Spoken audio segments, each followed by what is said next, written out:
चाची प्लीज साक्षी को आने दो ना मेरे घर, प्लीज प्लीज प्लीज। अरे जाना क्यों है, क्या जरूरत है? जरूरी है अम्मा, बहुत कठिन सब्जेक्ट है, साथ पढ़ेंगे तो आसान होगा। हाँ। अम्मा प्लीज जाने दो ना अम्मा, अम्मा प्लीज प्लीज प्लीज प्लीज। अरे तुमको पता है ना शाम के बाद वो जगह कितना सुनसान हो जाता है, अकेली कैसे आएगी? अरे चाची अंधेरा होने से पहले ना मैं इसे खुद छोड़ जाऊंगी, ठीक है? Bye bye. बाय अम्मा। अरे अरे सुनो तो।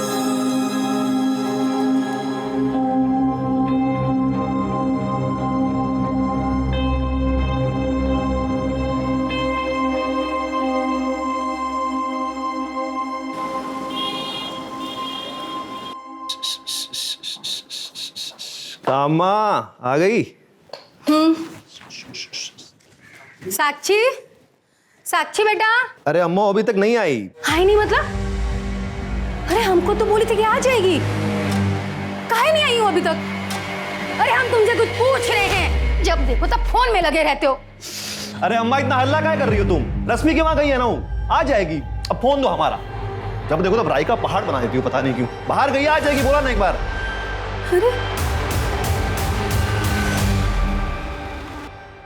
रैली की सफलता का श्रेय अब सभी कार्यकर्ताओं को जाता है। सिर्फ आप लोगों की वजह से ही रैली सफल हो पाई है। आप सब लोगों को हम दिल से धन्यवाद करना चाहते हैं। धन्यवाद। विनीता ठाकुर, विनीता ठाकुर, विनीता ठाकुर।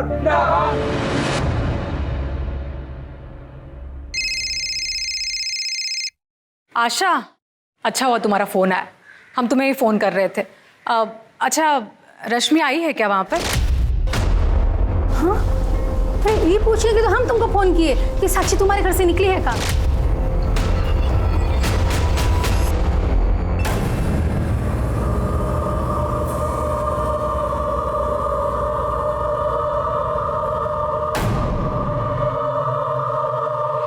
नमस्कार, आदाब। क्राइम पेट्रोल सतर्क के आज के एपिसोड में मैं अनूप सोनी आप सबका स्वागत करता हूं। किसी भी इंसान को किसी की भी जान लेने का अधिकार नहीं है, यह अपराध है। और मरने वाला चाहे किसी भी देश, धर्म या जाति का हो, एक आदरपूर्ण अंतिम संस्कार सबका हक है।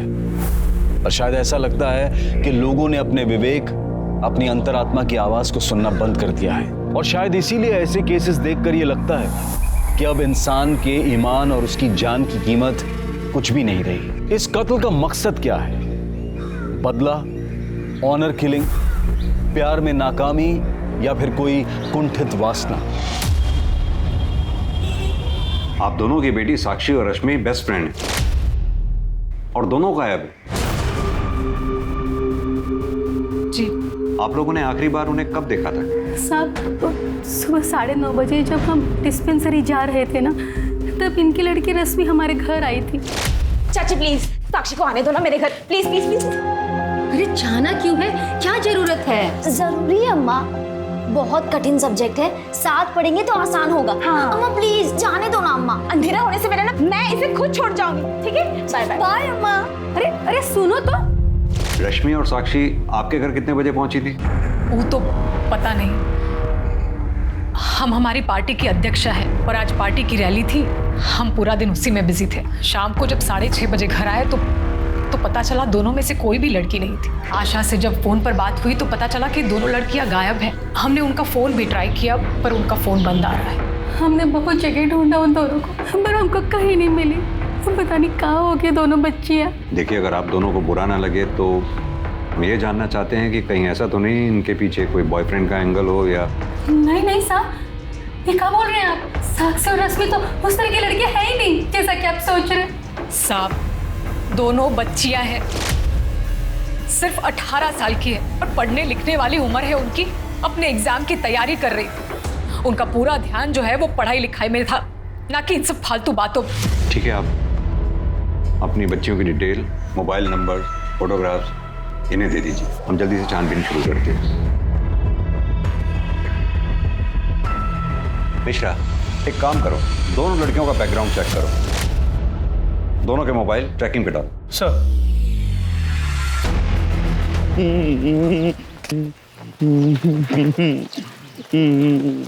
और चाचा मेरी ना शादी है, आप भी आना। इधर आ। मैं ना तुम दोनों के पास ही आने वाला था। मैं ये टॉफी देना थी तुमको, ये लो। मेरी ना शादी है, आना। अबे ऐसी कौन सी लड़की है रे जो तेरे से भोंदू से शादी करेगी? भोंदू मत बोलो। हाँ तो वापस टॉफी, तुम भी तो मत आना शादी में, मैं नहीं बुलाऊंगा तुमको। नीरज, क्या हुआ? बारिश में क्यों खड़ा है? ये दोनों मुझे भोंदू बोल रहे थे। हाँ, मेरी ना शादी होने वाली है आज परी से। अरे वाह, सच्ची में तेरी शादी है? हाँ, एक बहुत सुंदर परी है और अम्मा तो उस परी को शादी के लिए तैयार भी कर रही है। आप आना, हम अम्मा से बोल के आपके लिए साड़ी लेंगे। हाँ चल अभी घर चल, बारिश बढ़ जाएगी। आजा।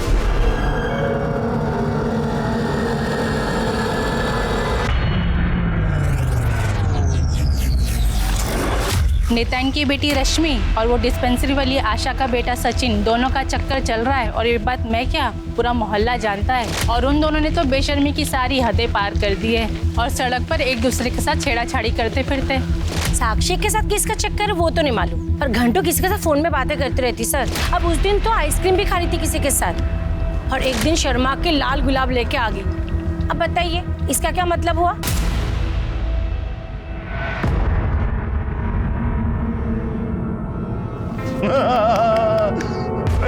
हमने पहना दी, अभी तुम पहनाओ। हाँ चलो पहनाओ ना, पहनाओ नहीं तो हमारी माला ले लेंगे। हाँ गुस्सा काहे हो रहे हो? पहनाएगी, शर्मा रही है वो। बहू चल तू भी माला पहना ले।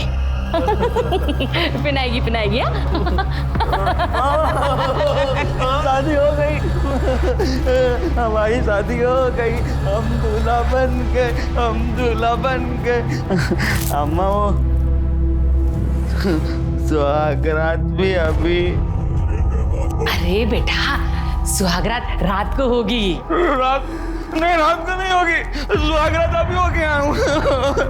अभी होगी सुहागरात। अरे बेटा गुस्सा काहे हो रहे? सुहागरात होगी पर रात को। अभी होगी और अब तो अभी करना है। सर, पूछताछ में पता चला कि साक्षी वर्मा के भाई सचिन के साथ रश्मि का अफेयर चल रहा था। और साक्षी? तो साक्षी का किसी के साथ अफेयर चल तो रहा था, मगर वो कौन है ये नहीं पता। एक काम करो, पता करो इस बारे में और ये सचिन वर्मा को भी थाने बुलाओ पूछताछ के लिए। सर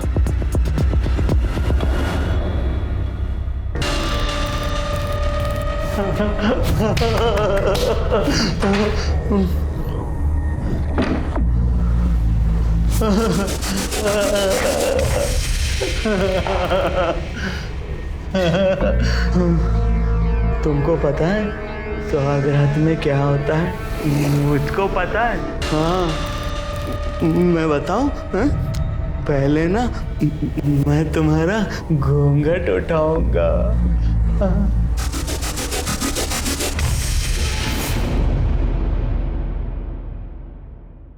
अब मिश्रा, वो विनीता और आशा को रैंसम के लिए कॉल आया क्या? सर अब तक तो नहीं। Sir excuse me. हेलो, कहाँ पर? ठीक है हम आते हैं। सर जंगल के पास एक जली हुई बॉडी मिली।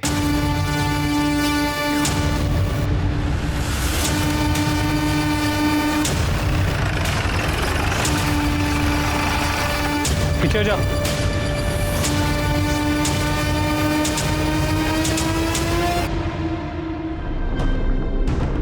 सिंह, जरा आसपास चेक करो।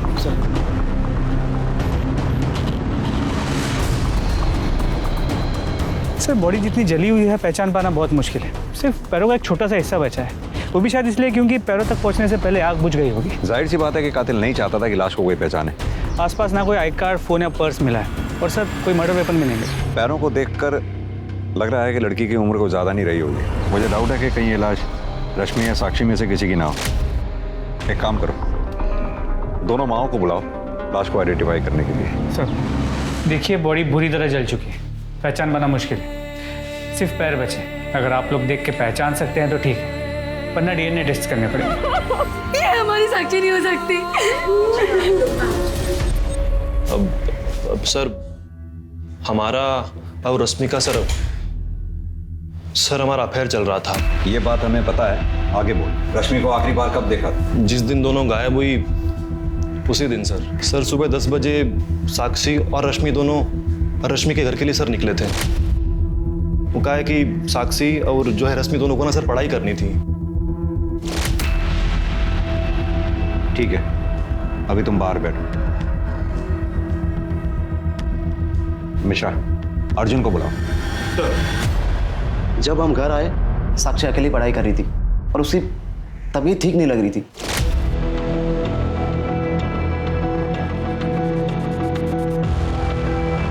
सर हमने उसी टाइम सचिन को फोन किया, लेकिन उस टाइम फोन नॉट रीचेबल दिखा रहा था। फिर हमें प्रकाश याद आया तो हमने साक्षी का फोन लिया और उसके फोन से उसके बॉयफ्रेंड प्रकाश को कॉल किया। उसके बाद हमने और प्रकाश ने जैसे तैसे करके साक्षी को ऑटो में बिठाया और वो वहां से ले चला गया। फिर उसके बाद मैंने कभी साक्षी को देखा ही नहीं। सर हमें उस दिन अर्जुन का फोन क्यों नहीं लगा ये तो हम नहीं जानते हैं। प्रकाश को तुम पहले से जानते थे? नहीं सर। ठीक है, तुम जा सकते हो। मिश्रा और साक्षी प्रकाश के साथ गई थी। इस प्रकाश को बुलाओ। सर। अम्मा दुआग्रात करने दो ना, अम्मा करने दो ना दुआग्रात, अम्मा दुआग्रात करना है। चुप कर, 2 दिन से वही करे जा रहा है। जा जाकर भर के जा। कट्टी अम्मा करने दो दुआग्रात।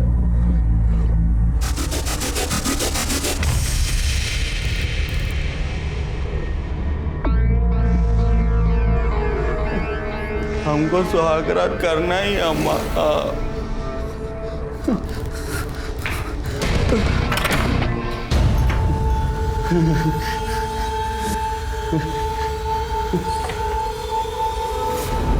तूने रश्मि के घर से साक्षी को अपने ऑटो में बैठाया, उसे उसके घर छोड़ने के लिए, लेकिन साक्षी अपने घर नहीं पहुंची। क्यों? सर हो सकता है वो जो हादसा हुआ है उसके कारण। कौन सा हादसा? सर रश्मि के घर से हम 5 किलोमीटर निकले ही थे कि कहाँ घुसे जा रहे हो भैया? अरे सर फिर जब हमको होश आया हम देखे सर वो तीनों लोग जा चुके थे और हमारा पर्स, मोबाइल, पैसा सब एकदम सही सलामत था। ऑटो भी सही सलामत था सर। फिर हम देखे साक्षी भी नहीं थी, वो भी जा चुकी थी। तो हमको लगा कि साक्षी को होश आ गया होगा और वो अपने घर चली गई होगी। तो फिर हम भी घर चले गए सर। साक्षी घर पहुंची नहीं पहुंची, तूने उसकी सुध लेने की कोशिश नहीं की? नहीं सर, ऐसा नहीं है कि हमने कुछ कोशिश नहीं किया। हमने फोन किया साक्षी को पर उसका फोन ऑफ था और हम उसके घर के आसपास नहीं जा सकते थे ना सर। अगर साक्षी की अम्मा को पता चल जाता तो और बड़ा बवाल हो जाता। तो सर हम ऑटो चलाते इसलिए सर। पर ऐसा नहीं है कि हम कुछ किए नहीं, हम उसको SMS किए पर कोई वहां से जवाब नहीं आया। साक्षी फोन नहीं की। तूने बताया कि उन्होंने तेरे ऊपर रॉड से हमला किया, लेकिन मुझे तो कहीं चोट के निशान नजर नहीं आ रहा। सर ऐसा नहीं है कि बहुत बड़ा घाव हुआ था, थोड़ा सूजन आया था पर अभी ठीक है सर। थोड़ा हल्का दर्द होता है बस। चल तेरी बात पर अगर मैं भरोसा कर भी लूं तो कुछ तो तूने नोटिस किया होगा।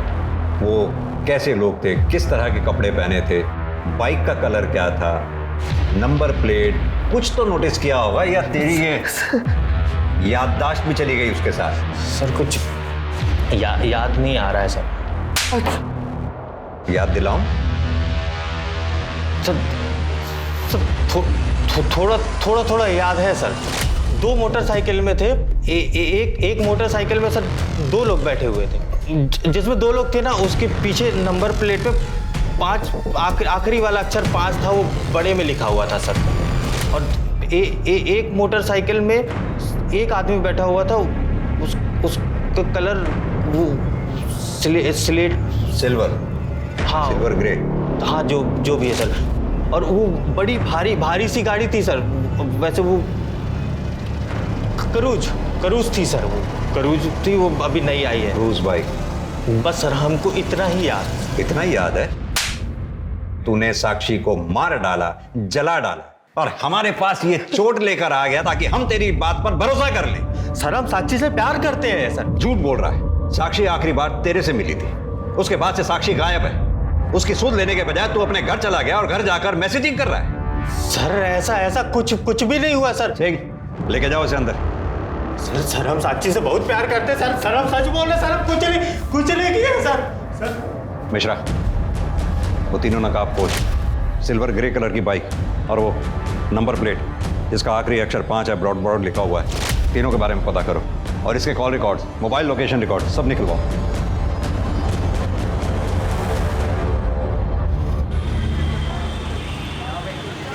सर जिस लड़की की बॉडी हमें मिली थी वो बॉडी रश्मि ठाकुर की थी।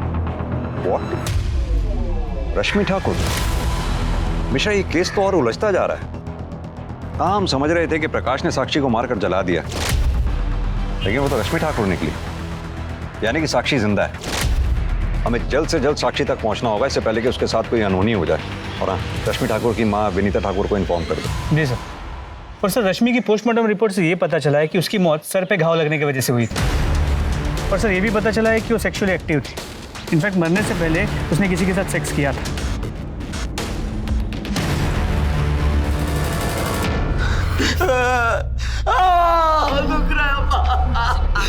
परी बिल्कुल अच्छी नहीं है, देख कितने जोर से काटा है। हम ना उसे अपने घर नहीं रहने देंगे, कहीं भगा देंगे। वो परी कहीं नहीं जाएगी। अगर परी कहीं चली गई तो हम सुहागरात किसके साथ करेंगे? नहीं, परी नहीं जाएगी। नहीं बेटा, ऐसा जिद नहीं करते बेटा। देख कितने जोर से काटा है तुझे। अगर उसने फिर से काटा तो तू क्या करेगा? फिर से रोएगा तू? हाँ बोल ना, फिर से रोएगा? हाँ हम ना हम उसको टॉफी लाके देंगे। हाँ, और फिर टॉफी खाएगी तो वो नहीं काटेगी हमको, है ना? हमको पैसे दो, हमको पैसे दो। अरे नहीं बेटा, जिद नहीं करते। हमको टॉफी लाना, हमको टॉफी लाना, पैसे दो आप, पैसे दो। हम भरी के लिए टॉफी लाएंगे, फिर वो नहीं काटेगी हमको। देखना।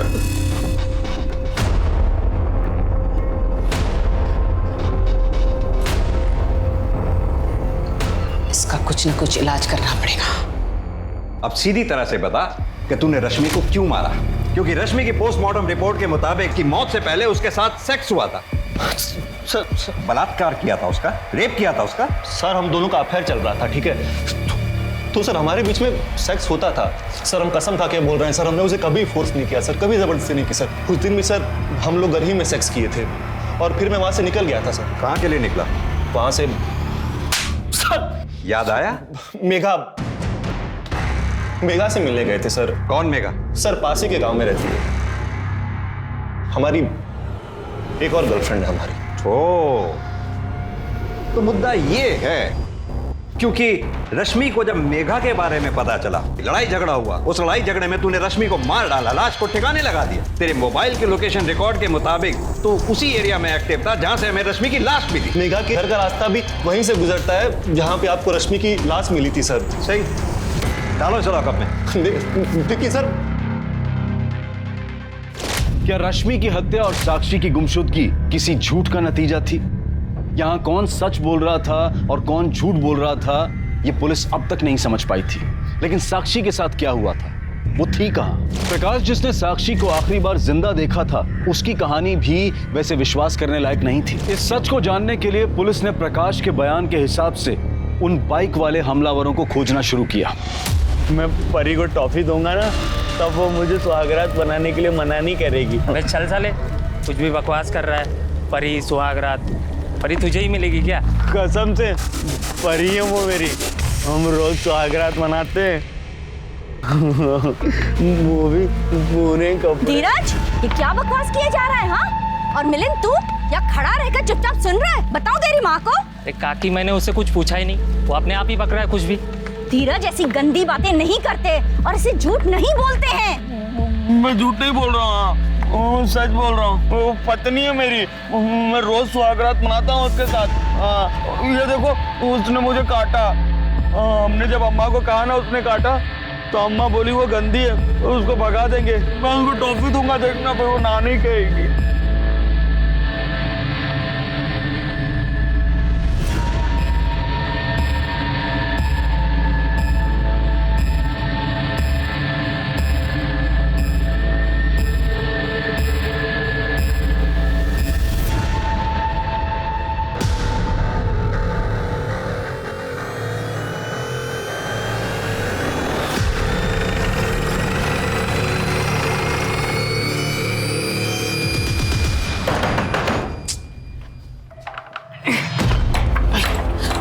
अरे साहब, पूरा घर अच्छी तरह से सर्च करो। क्या कर रहे हैं आप? साहब, क्या हुआ?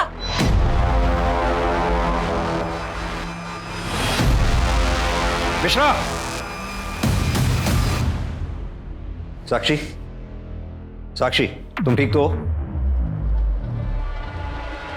स्मिता जी, फौरन हॉस्पिटल भिजवाओ उसे। अम्मा, हमारी परी को रोको ना, इनको अम्मा बोलो ना, ये हमारी परी है।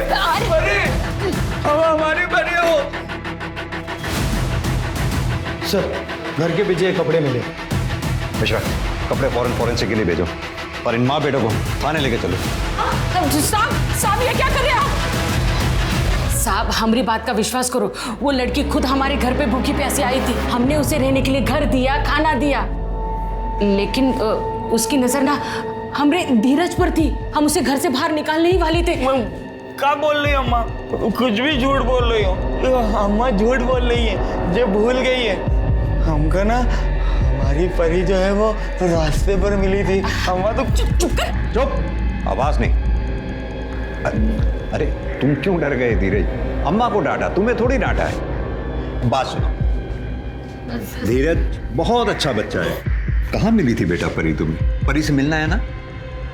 हाँ, परी ना हमको वो वहाँ रास्ते पर मिली थी, जहाँ हम खेलने जाते हैं ना, वहाँ पर। चल मेरी गाड़ी, टिक टिक टिक, चल मेरी गाड़ी। 1 मिनट गाड़ी, तुम इधर रुको। हाँ, लगा।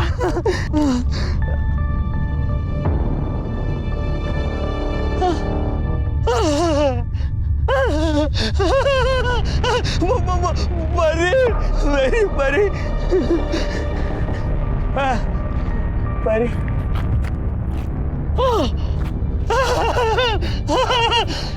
ये तुम तो बिल्कुल मेरे सपनों की परी जैसी हो। मुझे पता है तुम मेरे लिए आई हो। मैं तुमसे शादी करूंगा, चलो ना।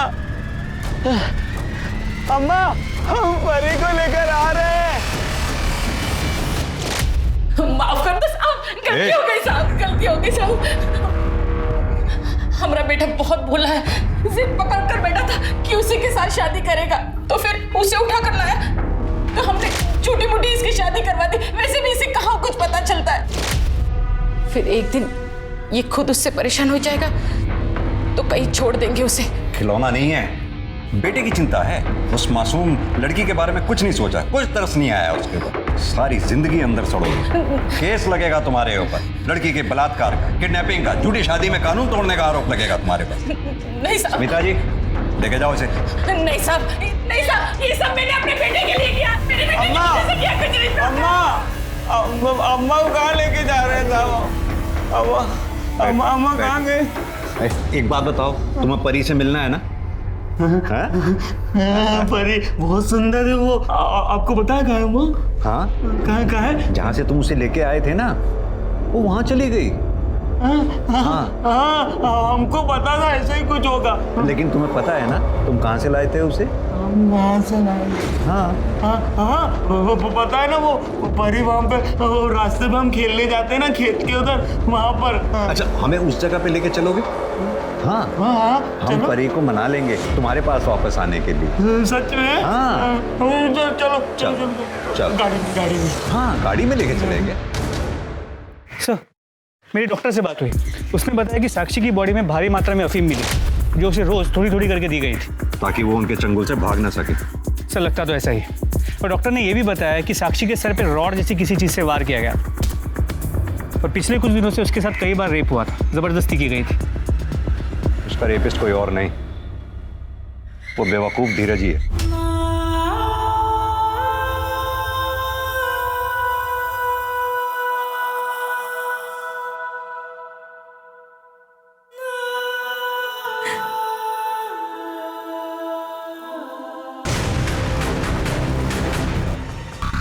कहाँ है बेटा?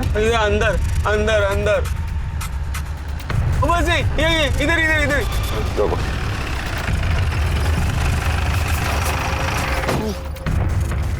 वो मुझे कहाँ मिली थी बेटा?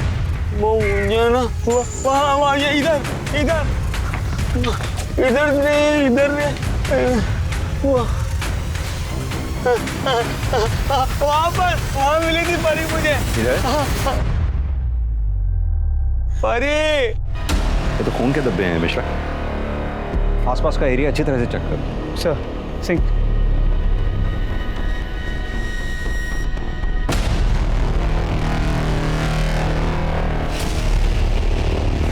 परी मिली मेरी परी। मिल जाएगी बेटा, मिल जाएगी। सर, ये रॉड मिला, देखिए खून के धब्बे भी हैं। यानी कि इसी रॉड से साक्षी पे वार किया गया।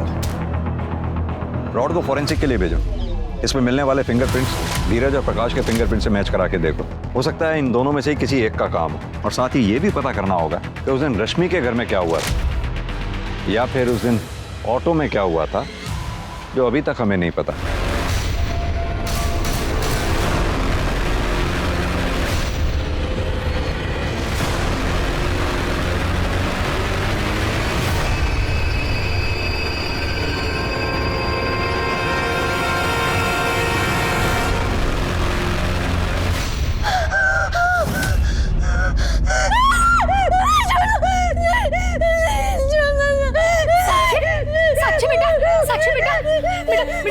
हम तुम्हारी अम्मा, पहचाने हमको तुमको कुछ नहीं होने देंगे बेटा। हम हैं तुम्हारे साथ। बहुत दर्द हो रहा है, हमारे साथ जबरदस्ती किया। तुमको बहुत तकलीफ हो रही है ना, हम हैं ना तुम्हारे साथ, तुमको कुछ नहीं होने देंगे। हमेशा तुम्हारे साथ रहेंगे।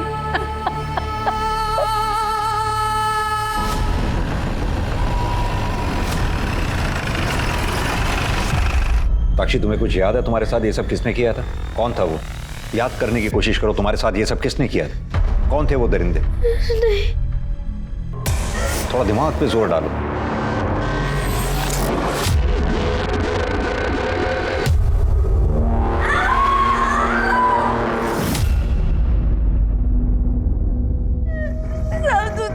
दिख रहा है।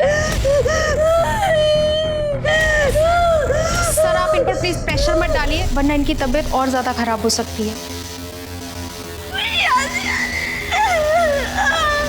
मिश्रा, साक्षी के कपड़ों और मेटल रॉड से जरूर हमारे हाथ कुछ ना कुछ लगेगा। फॉरेंसिक वालों से कहो जल्द से जल्द रिपोर्ट भेजें। और हाँ, पता करो वो 2 बाइक्स किसकी हैं। सर। हाँ तो अक्षय, ये बताओ तुम्हारी silver grey colour cruise bike crime scene पे देखी गई है, कैसे? सर, उस दिन हम पूरा दिन विनीता मैडम से रैली में ही थे और फिर शाम में हम उनके साथ घर आए थे। एक बात बता, तेरी बाइक खुद ब खुद चलती है क्या? नहीं साहब, वो मेरी बाइक तो सर्विस के लिए गई हुई थी ना। उसी दिन सुबह सर्विस सेंटर से आई थी, तो हम उसको चला के देखे तो कुछ खराबी कर रही थी वो बाइक। तो हम दोबारा उसको सर्विस सेंटर देने लगे, तभी रैली में जाने का टाइम हो गया था। तो हम बाइक फिर मैडम के घर पे ही लगा दिए। बस साहब, उसमें पूरा दिन चला गया और सब फिर पता चला कि रश्मि जी गायब हो गए। बाद में उनका डेड बॉडी मिला। बस उसी में ये सब अफरा तफरी में बाइक का तो हम भूल ही गए। हम तो अभी तक उसको छुआ भी नहीं है। बाइक अभी मैडम के घर में ही लगा हुआ है। मिश्रा, इसकी बाइक सीज करो और इस सर्विस सेंटर वाली कहानी में कितनी सच्चाई है पता करो। सर, अक्षय की सर्विस सेंटर वाली कहानी सच तो है, लेकिन इस कहानी में गड़बड़ है। कैसी गड़बड़? सर, सर्विस सेंटर से विनीता जी का घर 2 किलोमीटर की दूरी पे, लेकिन सर्विस सेंटर में जो बाइक के किलोमीटर्स नोट किए गए थे और विनीता जी के घर पे बाइक के किलोमीटर जो हमने नोट किए, उससे पता चला कि इस बीच बाइक 17 किलोमीटर चली। यानी कि 15 किलोमीटर की गड़बड़ है। प्रकाश जो बोल रहा है, अगर हम उसको एक पल के लिए सच माने तो विनीता जी के घर से वो जगह जहां प्रकाश पे हमला हुआ था 5 किलोमीटर की दूरी पे है। यानी कि बाइक विनीता जी के घर से 5 किलोमीटर गई और 5 किलोमीटर वापस आई, तो हो गए 10 किलोमीटर। और जैसा कि तुमने बताया कि सर्विस सेंटर से विनीता जी का घर 2 किलोमीटर की दूरी पे है, तो हुए 12 किलोमीटर। अब कहानी समझनी है 5 किलोमीटर की, कि ये 5 किलोमीटर बाइक किसने चलाई। और सर, मेटल रोड पे जो फिंगरप्रिंट्स मिले थे वो धीरज और प्रकाश के फिंगरप्रिंट से मैच नहीं करते। सर, ये फॉरेंसिक रिपोर्ट। सर, साक्षी के कपड़ों पे 2 लोगों की सीमेंट ट्रेसेस मिले। मतलब रेप एक आदमी ने नहीं, 2 लोगों ने किया। मिश्रा, एक काम करो, साक्षी के कपड़ों से जो सीमेंट के सैंपल मिले हैं वो धीरज, प्रकाश, अर्जुन, इन तीनों के सीमेंट से मैच करा के देखो। और हाँ, रिपोर्ट जल्द से जल्द मंगवाओ। Sir, excuse me. हेलो, हाँ बोलिए।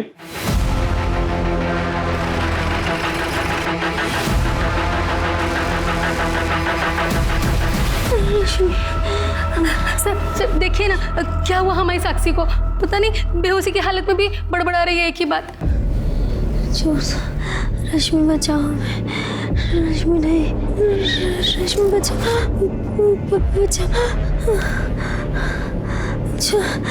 छोड़ दो हमें।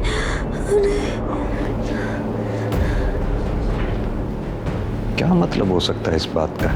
रश्मि बचा लो मुझे। मिश्रा, कहीं ऐसा तो नहीं साक्षी के साथ जब ये सब हो रहा था तो रश्मि वहीं पे थी?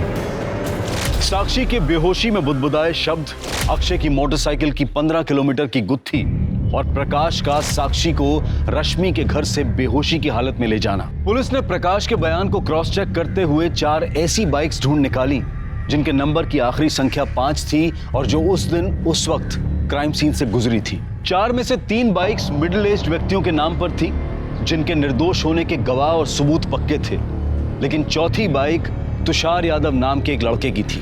पुलिस ने तुषार यादव के इस केस से जुड़े हर सस्पेक्ट अर्जुन, सचिन और प्रकाश से कनेक्शन ढूंढने की मुहिम तेज कर दी, लेकिन साक्षी के कपड़ों पर मिले सीमेन सैंपल की डीएनए रिपोर्ट ने उनकी उम्मीदों पर पानी फेर दिया। कपड़ों पर मिला सीमेन अर्जुन, प्रकाश और धीरज में से किसी का नहीं था। तो फिर वो 2 लोग कौन थे?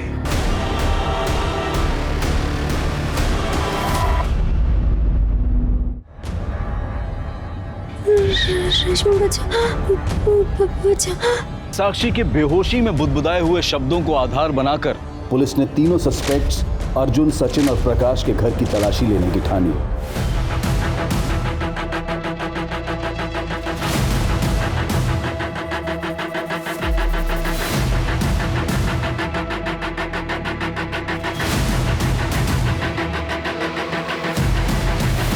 सर, एक मिनट यहाँ आइए। सूखे हुए खून के धब्बे। मिश्रा, फॉरेंसिक वालों को फोन करो। सर।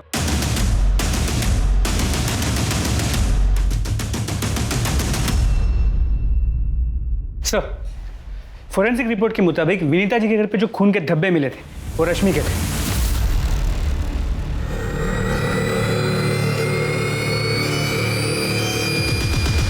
तुम लोगों के fingerprints, call records, mobile location records, blood samples, Sakshi के कपड़ों पे मिले सीमेन सैंपल, यहां तक कि वो रॉड जैसे साक्षी के सर पे वार किया गया था, सब सबूत हैं हमारे पास तुम लोगों को लंबा अंदर करने के लिए।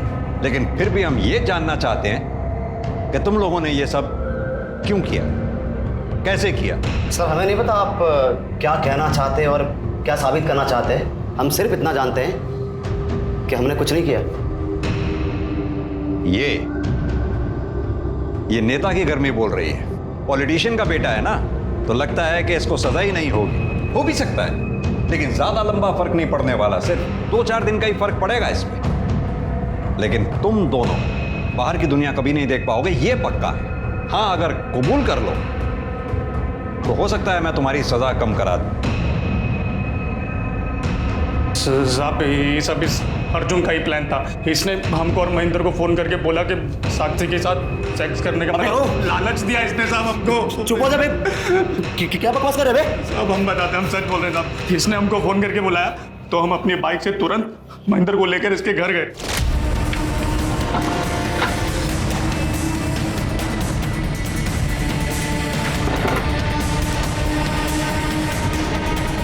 उसके बाद हमने प्रकाश को फोन किया और बोला कि उसकी तबीयत ठीक नहीं है और बोला कि उसको घर छोड़ दे। तो प्रकाश आया और उसे ले गया।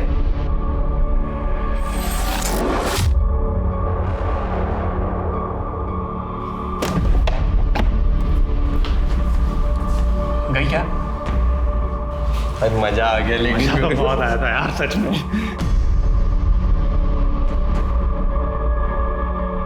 अबे यार, अबे गलती कर दी हम। उसको ऐसे छोड़ दिया, अगर वो पुलिस स्टेशन चलेगी तो? अबे ये तो बहुत बड़ी प्रॉब्लम हो जाएगी। अबे उसे रोकना होगा यार, नहीं तो हम पकड़े जाएंगे भाई। चल एक सेकंड, हम ना अपने कपड़े बदल के आते, नहीं तो वो प्रकाश हमको पहचान लेगा। मैंने घर से रॉड ली और अक्षय की बाइक लेकर निकला। तुषार और महेंद्र तुषार की बाइक से आए और प्रकाश के ऑटो के पीछे गए। कहाँ घुसे जा रहे हो भैया? और उसके बाद घर आ गए। क्यों किया? वो लड़की उस ऑटो वाले के साथ लगी हुई थी। नहीं, क्या कमी थी हमें? उस ऑटो वाले के लिए उसने हमें मना कर दिया। साक्षी, क्या तुम भी हमसे? अर्जुन प्लीज, हम किसी को पसंद करते हैं। ये बात हमें बर्दाश्त नहीं हुई और हमने उससे बदला लेने की ठान ली।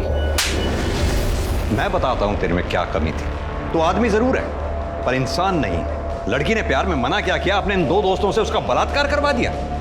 नहीं, जब उसने मना किया तो हम अपने रूम में चले गए थे। थोड़े टाइम बाद वापस आए और देखा तो अकेली पढ़ाई कर रही थी। तो हमने सोचा कि एक बार फिर से बात करके देख ले। साक्षी, साक्षी, हमारी बात तो सुनो। जो हमने तुमसे कहा है तुम उसके बारे में एक बार सोच के तो देखो। अरे वो ऑटो रिक्शा वाला तुम्हें क्या दे सकता है? वो तुम्हारे लायक नहीं है। हम तुमसे बहुत प्यार करते हैं साक्षी। वो ऑटो वाला ना तुमसे लाख गुना अच्छा। वो तुम्हारी तरह लड़कियों को प्यार में फंसा के उनके साथ टाइम पास नहीं करता, समझे? और अगली बार अगर हमें छुआ ना तो हम प्रकाश से कह देंगे और वो तुम्हें मतलब तुम हमको धमकी भी दे रही हो तो उस ऑटो रिक्शा वाले की? हाँ, है वो ऑटो वाला। खुद की मेहनत से खुद का पेट पालता है। तुम्हारी तरह नहीं अपने माँ के पैसों पे अय्याशी कर रहा है। एक पैसा कमाने की औकात नहीं है। औकात देखेगी हमारी। हमने 1 घंटे में उसे उसकी औकात समझा दी। तो ये है मिश्रा वो 5 किलोमीटर का चक्कर। उन 15 में से बचे 5 किलोमीटर इसने अपनी बहन की लाश को ठिकाने लगाने में खर्च की। दरअसल हम साक्षी को मारना चाहते थे जो बच गई, और रश्मि तो गलती से मर गई। खुद की बहन को मार डाला। उसकी सहेली साक्षी का इन 2 भेड़ियों से बलात्कार करवा दिया। मिश्रा, इन पे ऐसी दफाएं लगाना कि बाहर की रोशनी देखना इनके नसीब में ही ना हो। 22 साल का अर्जुन, जिसने अपनी बहन की सहेली का गैंग रेप करवाया और जो अपनी ही बहन की हत्या का जिम्मेदार भी था। आखिर ये ख्याल आता कहां से है कि अगर कोई आपसे सहमत नहीं है तो उसकी हस्ती मिटा दी जाए? हमें इन कारणों की जड़ में जाना होगा, क्योंकि जवान बच्चों का ऐसे अपराधों की कल्पना करना भी हमारे बेहतर समाज और बेहतर देश के उद्देश्य को नाकाम कर सकता है। देखते हैं हमारे आज के एपिसोड की दूसरी कहानी। Sir, if you allow me, एक सवाल पूछ सकता हूँ? पूछो। सर, आप मुझे ज़्यादातर पुराने केस ही क्यों देते हैं? तुम्हारी काबिलियत आदिल, और तुम गड़े मुर्दे उखाड़ने में माहिर हो। केस फाइल कहती है कि मिसिंग केस है। ये बच्चा पुनीत MDM स्कूल का स्टूडेंट था। 7 मार्च 2019 से स्कूल से मिसिंग है। 7 मार्च मतलब सर 4 महीने पुराना केस है। सिर्फ 4 महीने पुराना आदिल। इस बच्चे की फैमिली के स्ट्रॉन्ग पॉलिटिकल कनेक्शन है, ऊपर से प्रेशर बहुत आ रहा है। ठीक है सर, मैं केस स्टडी करता हूँ और आपको अपडेट करता हूँ। जैन सर। मनीष सर, गड़े मुर्दे उखाड़ने एक बार फिर से। सर, एक बात बोलूं, इस केस को आप मेरे ऊपर छोड़ दीजिए। अगर ज़रूरत पड़ेगी तो आपसे सलाह मशवरा करता रहूँगा। ठीक है, मुझे अपडेट करते रहना सर।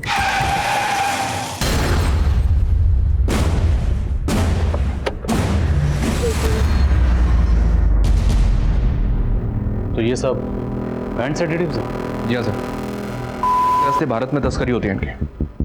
सर, एक 14-15 साल की बच्ची के पास ये सब मिलना बहुत हैरानी की बात है। पर जिस तरह से एक छोटी सी बच्ची ड्राइव ऑफर कर रही थी, हो सकता है उसने ये सब किसी ऐसे क्रिमिनल से सीखा हो जो इन दवाइयों की तस्करी करते हैं।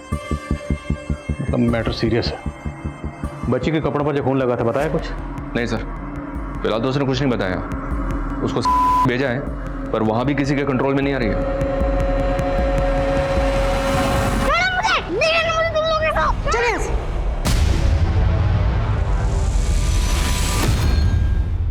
ये लो, पानी पी लो। अच्छा सॉरी, अब मैं कभी गुस्सा नहीं करूंगी, कभी नहीं, पक्का। शांत हो जाओ। क्या निर्मला जी, सब अभी तक दोस्ती नहीं कर पाई आप? वैसे नाम क्या बताया इसने? इसने नाम नहीं बताया अपना, अपने पेरेंट्स का भी नाम नहीं बताया। ये भी नहीं बता रही है कि इसका घर कहाँ है। क्या नाम है आपका? निशी। अब मुझे जाने दोगे?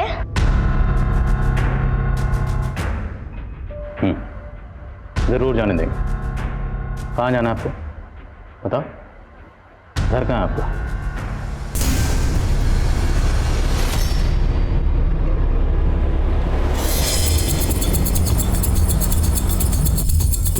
हटो हटो, आइए सर। निशी बख्तियारपुर की रहने वाली है? जी सर, लेकिन निशी ने वहाँ का कोई एड्रेस नहीं बताया। निर्मला जी निशी से बात करते रहिए, हो सकता है वो कुछ और बताए।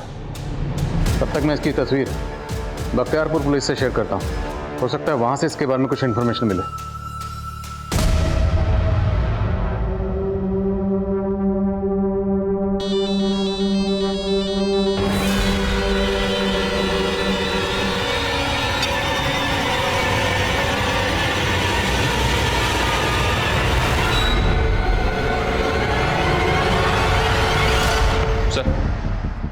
दिल्ली हाईवे पे जिस बच्चे की हमें लाश मिली थी, ये उसकी पोस्टमार्टम रिपोर्ट है।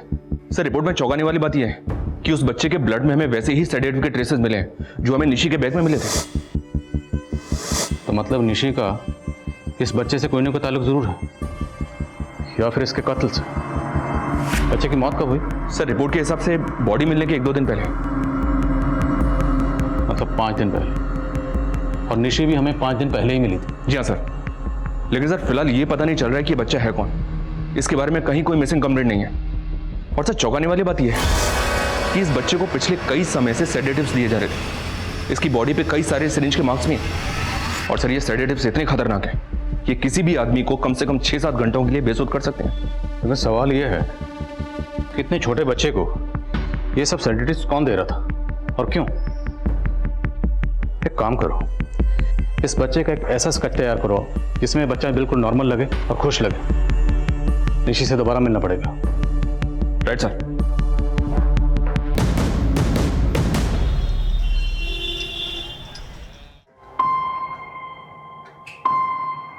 निशी, बेटा पुलिस अंकल आपसे कुछ बात करना चाहते हैं।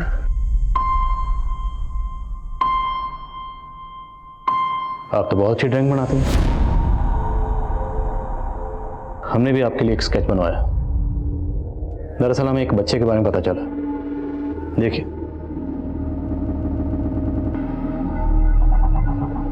क्या आप इसे जानती हैं? नहीं। सर मैंने इस बच्चे की फोटो अपने खबरियों से शेयर की, लेकिन फिलहाल उनसे भी कोई इन्फॉर्मेशन नहीं मिली है कि ये बच्चा किसी बैगर रैकेट से जुड़ा हो। लेकिन निशी का चेहरा साफ साफ बता रहा है कि वो इस बच्चे को पहचानती है, और ये महज इत्तेफाक नहीं हो सकता कि निशी के बैग में जो सेडेटिव्स थे वही सेडेटिव्स इस बच्चे की बॉडी में भी मिले। निशी ने निर्मला जी को बताया था कि वो बैग जिसमें सेडेटिव्स मिले थे वो उसे कहीं पड़ा हुआ मिला था। निशी झूठ बोल रही है, शायद वो हमारे सवालों से बचना चाहती है। राइट सर, और इस बच्ची ने कई बार से भागने की कोशिश भी की है। तो जाहिर सी बात है यहाँ फरीदाबाद में ऐसा कोई तो है जिसके पास ये जाना चाहती है, पर हमें नहीं बता रही है। करेक्ट। एक काम करो, निशी को एक टीम के साथ भेजो, पूरे एरिया का राउंड लगाओ। अगर कोई भी लोकेशन निशी की जानी पहचानी होगी तो उसे देखकर जरूर रिएक्ट करेगी।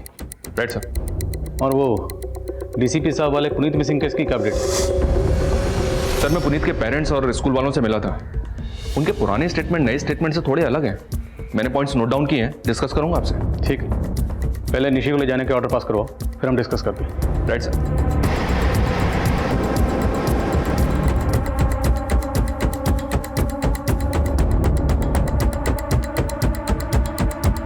निशी के जवाब उसके हाव भाव से विपरीत थे। आखिर ऐसी क्या वजह थी कि निशी किसी भी बात का स्पष्ट जवाब नहीं दे रही थी? लेकिन उसकी अभिव्यक्ति का एक कलात्मक पहलू भी था और निशी के चित्रों में इसकी झलक देखी जा सकती थी।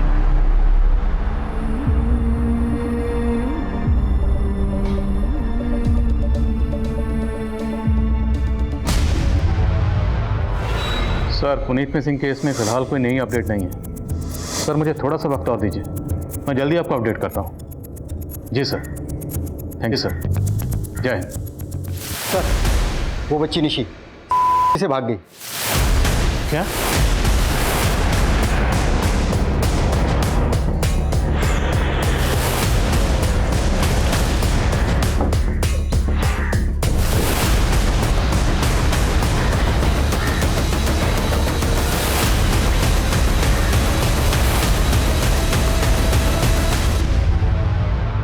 निर्मला जी ऐसे कैसे हो सकता है? इतनी सिक्योरिटी के बावजूद एक बच्ची यहाँ से गायब हो जाती है और आप लोगों को कुछ नहीं पता? सर मुझे भी कुछ समझ में नहीं आ रहा है कि ये सब कैसे हुआ।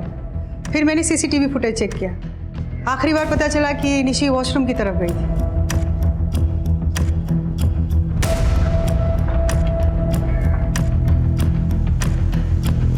जब काफ़ी देर तक निशी बाहर नहीं आई तो वार्डन ने नॉक किया, लेकिन अंदर से कोई आवाज़ नहीं आई। सर, निशी वॉशरूम की खिड़की जंप करके भागी।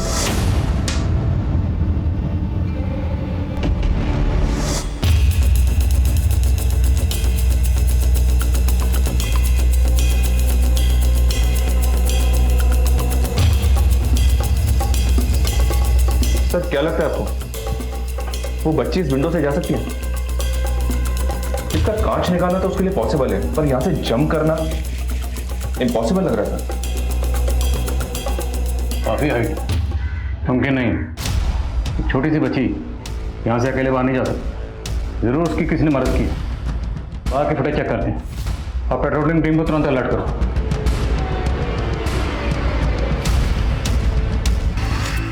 और फिर कुछ देर बाद वो दूसरा आदमी बाहर आया और वो दोनों आदमी उस कार में बैठ के वापस चले गए।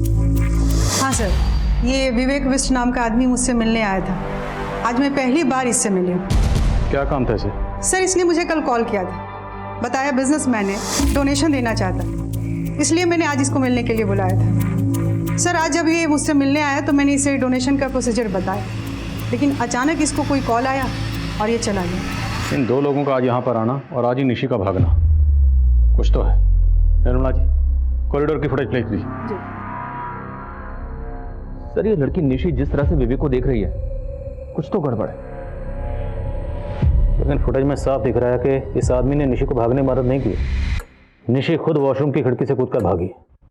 फिर भी इन दोनों का यहाँ पर आना और निशी का भागना महज इत्तेफाक है ये। निर्मला जी, विवेक को फोन लगाइए। जी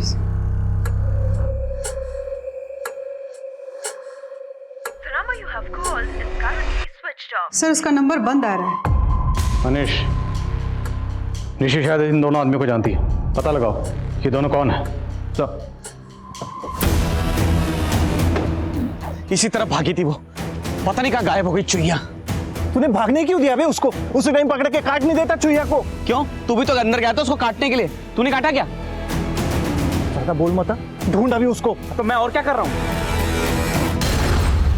सर, फॉरेंसिक से फोन था।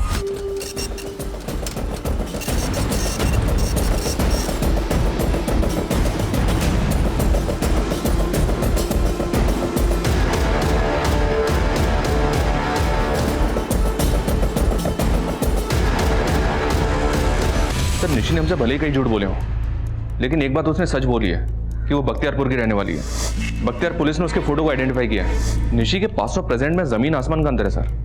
महज 12 साल की उम्र में उसने नेशनल चेस चैंपियनशिप जीती थी। बख्तियारपुर का हर एक बंदा उसको जानता है। इतनी काबिल बच्ची, इतनी काबिल बच्ची बुरे हाल में क्यों है? कौन कौन है बख्तियारपुर में इसका? फिलहाल तो कोई नहीं है सर। निशी की मां को भी मार दिया गया। किसने की? विनय नाम के इस आदमी ने। ये सुधीर का दोस्त था सर। सुधीर को शक था कि विनय का उसकी बीवी प्रियंका से अफेयर चल रहा है और इसी बात को लेकर दोनों में झगड़े होते रहते थे। तुम होते कौन हो हमें सही गलत की सीख देने वाले? महीनों महीनों शक्ल नहीं दिखाते और अब आ गए हंगामा खड़ा करने। अरे नहीं आते ना। घिन आती है हमें तुमसे।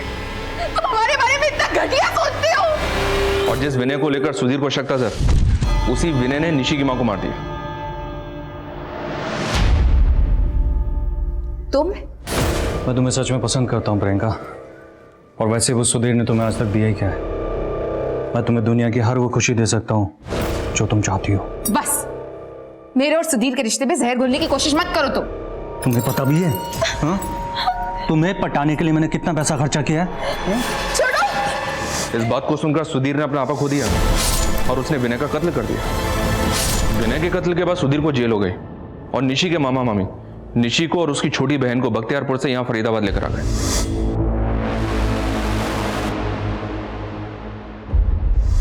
सर, निशी के मामा मामी यहाँ फरीदाबाद में रेलवे कॉलोनी में रहते हैं। तेरी निशी दीदी मरी नहीं है जो हर वक्त रोती रहती है। एक बात तो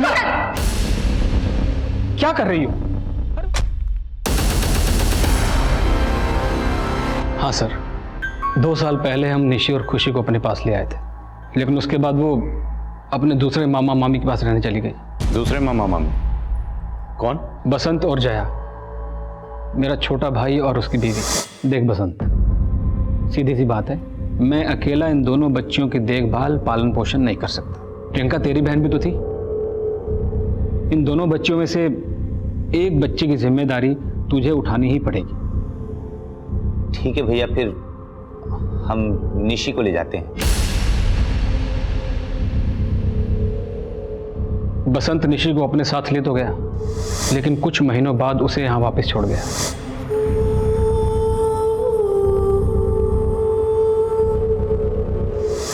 तो आखिरकार निशी आप लोगों के साथ ही रह रही थी। अभी निशी कहाँ है? हमने कहा था ना कि पुलिस में रपट लिखा दो, लेकिन आपने हमारी एक नहीं सुनी। यही तो गलती हो गई। अब और गलती मत करो, जो भी जानते हो साफ साफ बोल दो। साहब, हम कुछ नहीं छुपाएंगे। निशी जब से अपने छोटे मामा के यहाँ से आई थी बहुत बिगड़ गई थी। वो अपना स्कूल आधे में छोड़कर आई थी, इसलिए साहब हमने उसे यहाँ ट्यूशन लगवा दिया था, लेकिन उसने अपनी ट्यूशन वाली मैडम के पैसे चुरा लिए थे। साहब, बहुत बेइज्जती हुई हमारी। पूरे 51,000 रुपए चुराए आपकी भांजी ने। साहब, हमने तो गुस्से में उसे बाहर खड़ा किया था, लेकिन वो तो भाग ही गई। तो आपने मान लिया था ना कि उसने चोरी की होगी, इसलिए गुस्से में शायद वो भाग गई। भरोसा तो नहीं हुआ सर, लेकिन जिस तरह उसकी ट्यूशन टीचर आपके पास जाने की धमकी दे रही थी साहब, हम लोग डर गए। कुछ समझ में नहीं आ रहा था कि किस मुंह से आपके पास आए उसकी मिसिंग कंप्लेन लिखवाने के। सारे जवाब रट के रखे आप लोगों ने। निशी के पास से हमें ड्रग्स मिले। नहीं सर, पता नहीं जानते सर कौन है ये। और इन दोनों को? सर, हम किसी को नहीं जानते, और हम तो ये सब सुन के खुद हैरान हैं, परेशान हैं कि निशी 2 महीने से आखिर है कहां।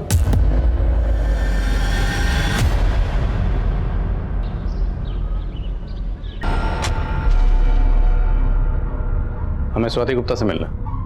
हाँ सर, निशी ने हमारे घर से 51,000 रुपए चोरी किए थे। अगर निशी ने चोरी की थी तो आपने पुलिस में रिपोर्ट क्यों नहीं लिखवाई, जबकि उसके मामा मामी को आप रिपोर्ट लिखवाने की धमकी देकर आई थी?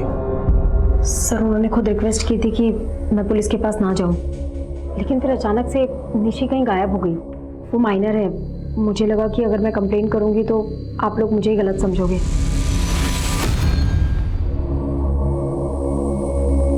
इन्हें जानती हैं? नहीं, मैं इनमें से किसी को नहीं जानती।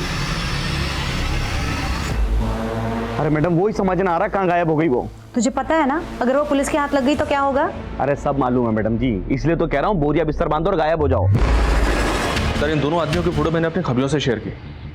इन दोनों के बारे में ना तो कोई इन्फॉर्मेशन मिल रही है और ना ही इनका कोई क्रिमिनल रिकॉर्ड। लेकिन ये 2 लोग एक फेक आईडी का नंबर इस्तेमाल करके निर्मला जी से मिलने जाते हैं डोनेशन के सिलसिले में, और जिस दिन ये दोनों वहाँ जाते हैं उसी दिन निशी भी गायब होती है। सर, ऐसा भी तो हो सकता है ये निशी के मामा मामी उस बच्चे को और इन दोनों आदमियों को जानते हो, पर हमसे सच छुपा रहे हैं। निशी के बड़े मामा मामी से तो मिल लिए, छोटे की क्या अपडेट है? छोटे मामा को फ़ोन किया था मैंने, वो मुंबई में ही है। भैया, पुलिस ने फोन किया था मुझे। ये क्या मुसीबत पैदा कर दिया आपने?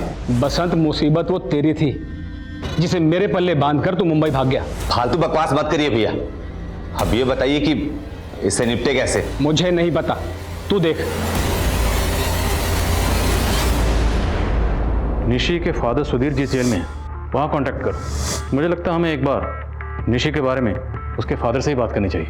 Right sir. सर, निशी का पता चल गया, उसका एक्सीडेंट हुआ था। लोकल पुलिस ने उसको सिटी हॉस्पिटल एडमिट किया था, उन्हीं से इंफॉर्मेशन मिली है। ऑफिसर, उस एक्सीडेंट में बच्ची को ज़्यादा चोटें तो नहीं आई, लेकिन बच्ची बहुत सदमे में थी, जिसकी वजह से बेहोश हो गई। बच्ची को होश कब तक आ जाएगा? बहुत जल्दी। लेकिन एक बात है। कहिए।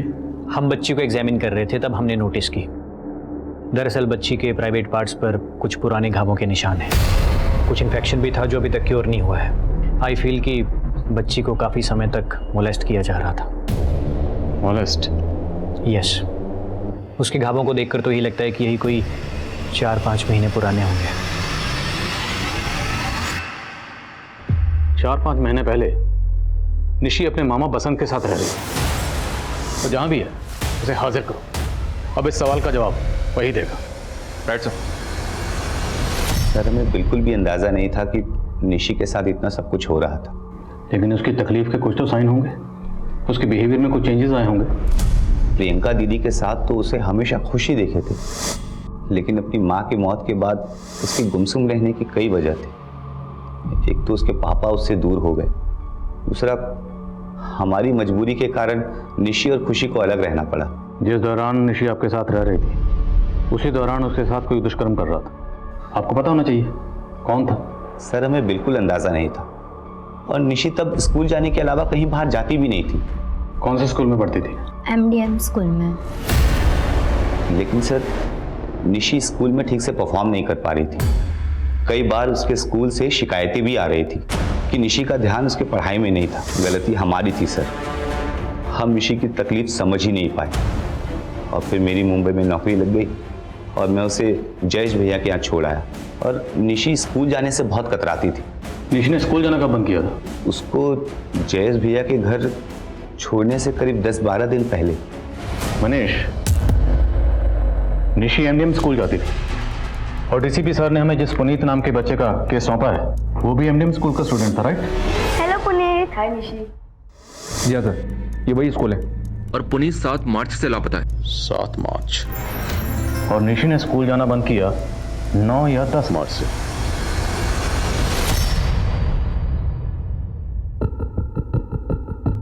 हाँ, ये लड़की निशी ये पढ़ती थी यहाँ पे। बात क्या है? इसने अचानक से स्कूल आना बंद कर दिया, वो भी पुनीत के गायब होने के 2 दिन बाद से।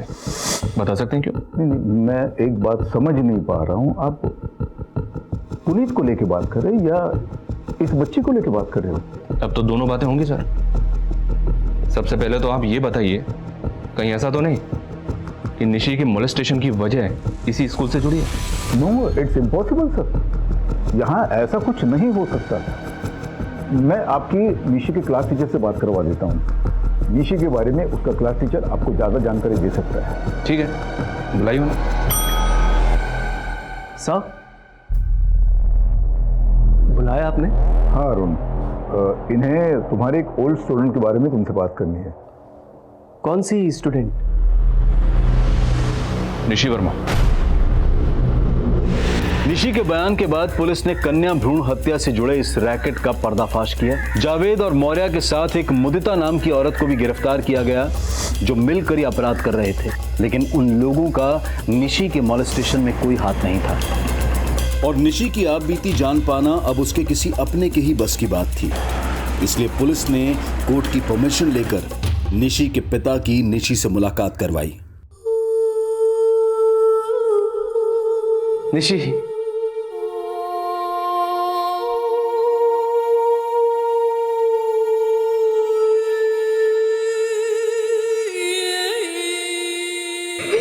नहीं बेटा, रोती नहीं बेटा, रोती नहीं। तुम्हारे सबसे बड़े गुनहगार हम ही है बेटा। हमने तुमसे तुम्हारी माँ को छीन लिया, तुम्हें और खुशी को छोड़कर दूर चला गया। बच्चा देख, हम तुम्हें इस तरह से टूटते हुए नहीं देख सकते। हाँ, तुम्हारे साथ जो कुछ भी हुआ, जिसने भी किया, बता दो बेटा, डरने की जरूरत नहीं है।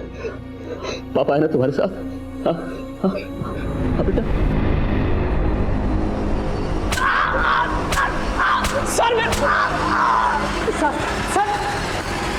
सर मुझे जानबूझ के इसमें फंसाया जा रहा है, फ्रेम किया जा रहा है मुझे। सच बोल दे, वरना तेरी फोटो फ्रेम करवा कर इसी थाने में टांग दूंगा। सर वो लड़की झूठ बोल रही है। वो झूठ क्यों बोलेगी? तेरा नाम क्यों लिया उसने? बोल। सर वो लड़की क्लास में बहुत इनडिसिप्लिन थी। मैं उसे समझाने की कोशिश करता था, बुरा लगता था उसको। शायद इसी बात का बदला निकाल रही है सर मुझसे। फिर डंडा दोबारा चला ना तो शायद 2 मिनट बाद तो कुछ और बोलेगा। सिर्फ उसके कहने से तो मैं दोषी साबित नहीं हो जाता। आप मेरा बैकग्राउंड चेक करवा लीजिए। अगर आपको मेरे खिलाफ कोई भी सबूत मिलता है ना, आप जो सजा देंगे मुझे मंजूर है सर। माना निशी को मोलेस्ट किया जा रहा था, लेकिन निशी हमसे भी लगातार झूठ बोलती आ रही है और अपने क्लास टीचर के बारे में झूठ बोल रही है, सच बोल रही है। इसका पता लगाना वाकई बहुत मुश्किल है। भले निशी के क्लास टीचर के खिलाफ हमारे पास कोई सबूत नहीं है, पर निशी ने एक लंबी चुप्पी के बाद अपने क्लास टीचर का नाम लिया। और अब अगर निशी झूठ बोल रही है तो क्या वजह हो सकती है? मनीष, एक काम करो,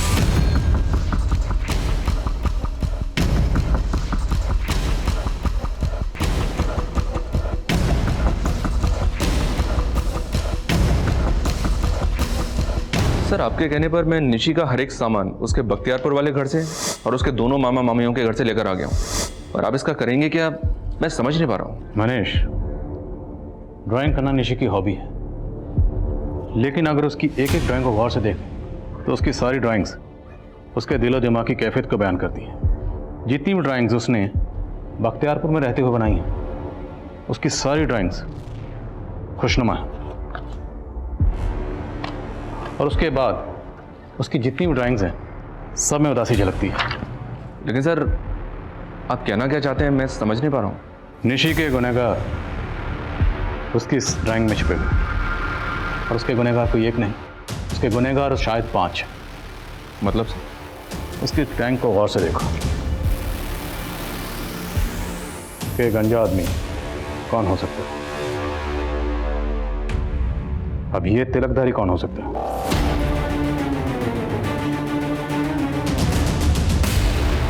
तेरी कोई भी कोशिश कामयाब नहीं होने वाली, समझा? तेरी बीवी सब कुछ उगल चुकी है। अब तू बोल, जितना चुप रहेगा उतना ज्यादा पिटेगा। मुझसे गलती हो गई सर। सर, मैंने उस बच्ची का भरोसा तोड़ा है। प्लीज मुझे माफ कर दीजिए सर। बेटा, मैं हमेशा नोटिस करता हूँ अकेले बैठ के ड्राइंग बनाती हो। इससे पहले कि वो तेरी काली करतूतों के बारे में अपने मामा मामी को बता दी, तुमने अपनी बीवी के साथ मिलकर चोरी का झूठा इल्जाम लगा दी। हाँ, अब ये बोल, तेरे अलावा बाकी 4 कौन थे जिनके बारे में निशी ने तुझे बताया था?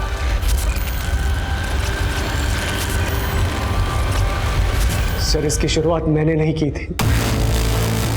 ये हरकत प्रिंसिपल सर के बेटे रुपेश और उसके दोस्त संदीप की थी।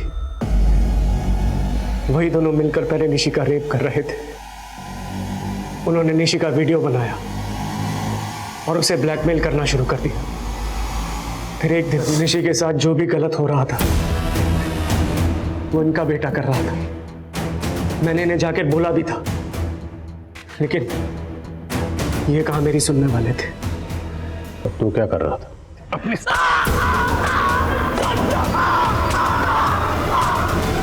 पुनीत के साथ क्या किया? मेरे बेटे के हाथों पुनीत का खून हो गया था। निशी बेटा,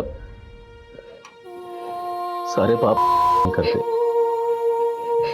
कुछ पाप हम जैसे इंसान भी कर बैठते हैं। हमने अपनी आत्मग्लानि में तुम्हारी माँ को मार दिया, लेकिन बेटा नहीं जानते थे कि हमारी इस गलती से तुम्हारी जिंदगी में 5 पैदा हो जाएंगे। माफ कर दो बेटा। चेस चैंपियनशिप की विक्ट्री मैं अपने पापा को डेडिकेट करना चाहती हूँ, क्योंकि शतरंज के सारे गुण मैंने उन्हीं से सीखे हैं। ये मेरा सच में सपना है कि मैं दुनिया में वो करके दिखाऊं जो आज तक किसी ने नहीं किया। I want to be the best in the whole world.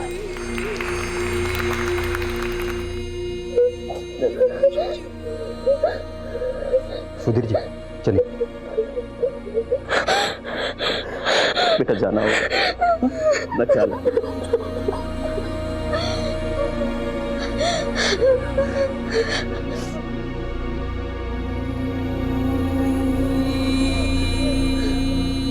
Nishi ने अपनी चुप्पी इतनी देर बाद तोड़ी कि उसके गुनहगारों का गुनाह साबित करना आसान नहीं था।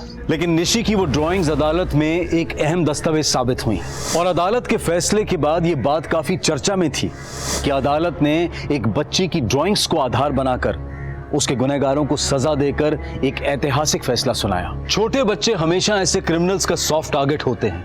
वो उन्हें डरा धमकाकर उनका शोषण करते हैं और बच्चे अक्सर अपनी तकलीफ किसी से शेयर भी नहीं कर पाते। निशी के साथ जो हुआ वो अक्सर बच्चों के साथ होता रहता है, इसलिए बेहद जरूरी है कि हम अपने बच्चों को वो समझ, वो माहौल दें ताकि वो हमसे खुलकर बात कर सकें। अब मैं अनूप सोनी आपसे विदा लेता हूं, फिर मुलाकात होगी क्राइम पेट्रोल सतर्क में एक और नए केस के साथ।